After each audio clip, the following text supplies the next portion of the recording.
Like کریں، اس کے بعد سبسکرائب کریں اور بیل آئیکن کو دبائیں تاکہ ہمارے ویڈیوز آپ تک سب سے پہلے پہنچے۔ یہاں تو رمضان شریف میں بھی داڑیاں مڈا کر گٹروں میں پھینک رہے ہیں، یہاں تو سود کے حرام کے لقموں سے افطار کر رہے ہیں، افطار پارٹیاں ہو رہی ہے مسلمانوں کی۔ کس کو بلا رہے ہیں؟ جن کے پیٹ نہیں بلکہ ان کا حلق بھی بھرا ہوا ہے۔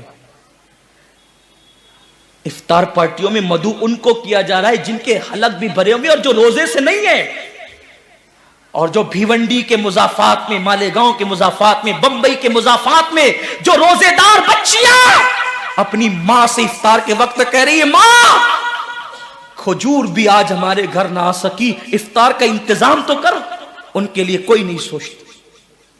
یہ مسلمانوں کی افطار پارٹیاں، یہ مسلمانوں کا انداز ہے افطار کرانے کا۔ جن کے روزے نہیں ان کے لیے دسترخوان بچھائے جا رہے ہیں، اور جو پانی پہ افطار کر رہے ہیں اور کھجور کھا کر کے جو افطار کر رہے ہیں ان کا کس کو خیال ہے؟ میرے آقا فرماتے ہیں یہ رمضان شریف غریبوں کے ساتھ غم گساری کا مہینہ ہے، غریبوں کی غم خواری کا مہینہ ہے۔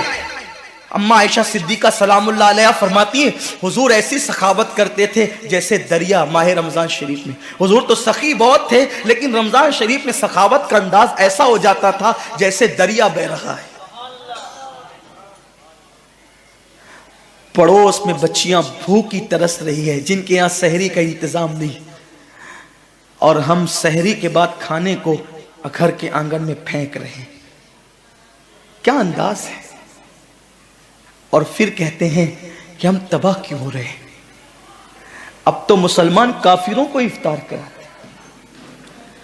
یہ غیرت ایمانی ہے لوگوں کی، کافروں کے ساتھ افطار پارٹیاں ہو رہی۔ اللہ سے ڈرو مسلمانوں، اللہ سے ڈرو، رب کا کچھ خوف کرو۔ اگر تم نے حلق تک کھانے والوں کو کھلایا اور ان غریبوں کو سسکیاں لینے پہ چھوڑ دیا تو قیامت کے دن کہیں ایسا نہ ہو کہ تمہارے روزے تمہارے منہ پہ مار دیے جائیں۔ اللہ کے رسول نے نہیں فرمایا کہ جو پیٹ بھر کے کھا کے سو جائے اور اس کا پڑوسی بھوکا ہو ایسا بندہ کامل مومن نہیں ہو سکتا؟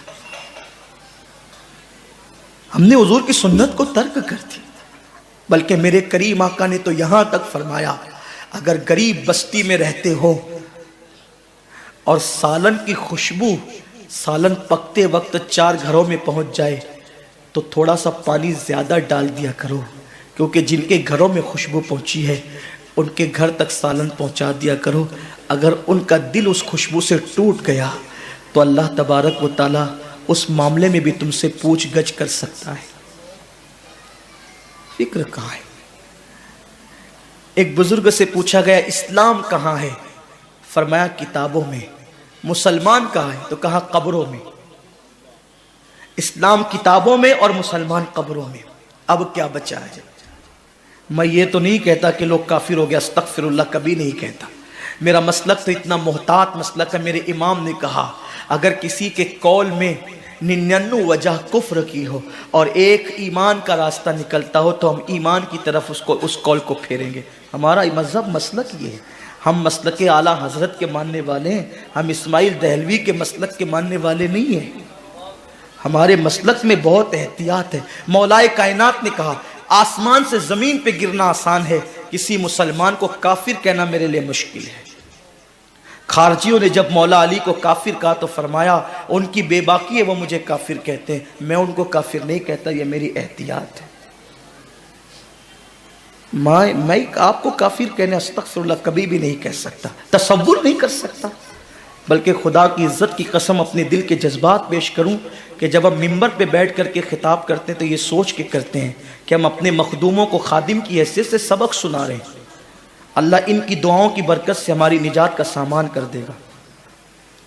ہمارا تصور یہ ہوتا ہے، ہم اس تصور کے ساتھ آپ کے پاس بیٹھتے ہیں اور آتے ہیں۔